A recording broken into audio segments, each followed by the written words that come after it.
Пайғамбар Мұхаммед алейхиссалату вассаламның шаршаған кезде демін басып отыратын жер болған. Ол жерде, осы жерде үлкен құрма болған. Сол жерде Абу Муса аль-Ашғари деген кісі қақпада бауап болып отырады екен. Қақпашы болып отырады да, күзетші. Пайғамбар алейхиссалату вассалам келіп алып, мына құдықтың басына келіп отырған екен. Аяғын жерге қарай, ішке қарай салбыратып, суға қарап, астынан келген салқынмен демалып отырғанда пайғамбарым. Абу Муса аль-Ашғари айтады: "Я Расулалла" дейді. "Досыңыз Абу Бакр келіп тұр. Кіргізейін ба?" дейді. Айтады: "Әрине кіргіз" дейді. "Ол кісіні жәннатпен сүйіншілейін бе?" дейді. Сөйтіп ол кісі келеді де оң жақ тарапына қасына келіп отырады. Абу Бакр екеуі сырласып әңгіме дүкен қылып отырған кезде Абу Муса аль-Ашғари айтады: "Я Расулалла, кешіріп қойыңыздар. Сіздерге Омар радиаллаху анху келіп тұрады" дейді. "Әрине кіргіз, оны да жәннатпен сүйіншіле." Сөйтіп келеді де сол жағына келіп отырады. Үшеуі бір қатарда отырып қалады. Сөйтеді де Абу Муса аль-Ашғари үшінші рет: "Я Расулалла, кешіріп қойыңыз. Күйеу балаңыз Осман келіп тұр." Бірақ өкінішке орай қасынан орын бере алмай қалғанда, үшеуіне қарама қарсы тарапқа отырады да төртеуі сұхбат құрып әңгіме дүкен қылып отырады. Өз қасында Абу Бакр, одан Омар отырады дейді да.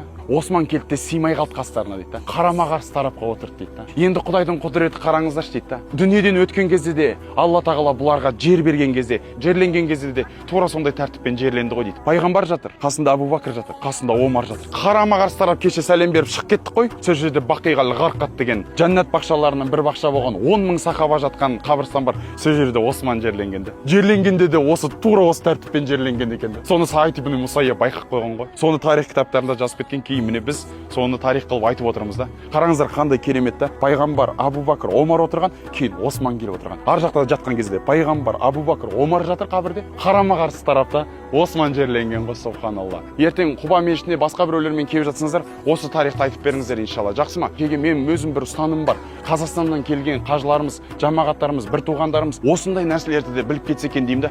Біз бір кереметтей тарихи жерге келіп тұрмыз. Енді көріп жатсыздар, мұсылмандардың барлығы зияратқа келетін жер. Бұл жердің аты Ухуд деген жер. Пайғамбар алейхиссалату вассалам өзі мақтап кеткен бұл тауды. Ухуд дейді. Бұл жәннаттағы таулардың бірі дейді. Ертең қияметте жәннатта осы Ухуд деген тау болады екен. Жердің бетінде көрсеңдер, ертең ар жақта да Құдай қаласа көресіңдер дейді. Пайғамбар алейхиссалату вассаламның тарихында көптеген тарихи оқиғаларға куә болған тау мына. Олардың біріншісі, бір күні пайғамбар алейхиссалату вассалам қасында Абу Бакр бар, қасында Омар бар, қасында Осман радиаллаху анху бар. Төртеуі осы таудың төбесіне шыққан екен. Төбесіне шыққан кезде мына тау қуаныштан сілкінді дейді да. Сол кезде пайғамбар алейхиссалату вассалам қатпарына қолын қойып айтты дейді: "Ей Ухуд, тыныштал. Сенің үстінде қазір адамзатқа пайғамбар болып жіберілген мен тұрмын. Шыншыл болған Абу Бакр тұр. Алланың жолында қайтатын екі адам тұр. Оның бірі Омар радиаллаху анху, екіншісі Осман радиаллаху анхуды."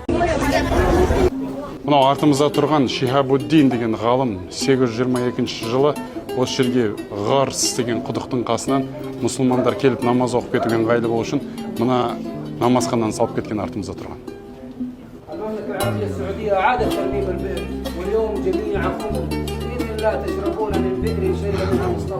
Шукран жазилан. Машалла, мына жерде жаңа айтқанымыздай Шихабуддин деген Ахмад Шихабуддин деген ғалым келіп осы зиярат етушілерге арнайы намазхана салып беріп кеткен да. Бұның жаңағы салынған жылы 827 жыл мөлшері. Ал анау Ғорс деген құдық, оны қазір түсіреміз. Ол Ғорс құдығы бұрыннан бері келе жатқан ескі құдықтан, бұл құдықтан пайғамбар алейхиссалату вассалам ішкен, пайғамбар алейхиссалату вассаламның мәйіті жондырылған. Мұның барлығын қазір иншалла айтамыз. Дәмі қалай екен көке? Дәмі жақсы, жұмсақ, өте жұмсақ. Замзамға ұқсай ма? Замзамға шамалы бөлектеу.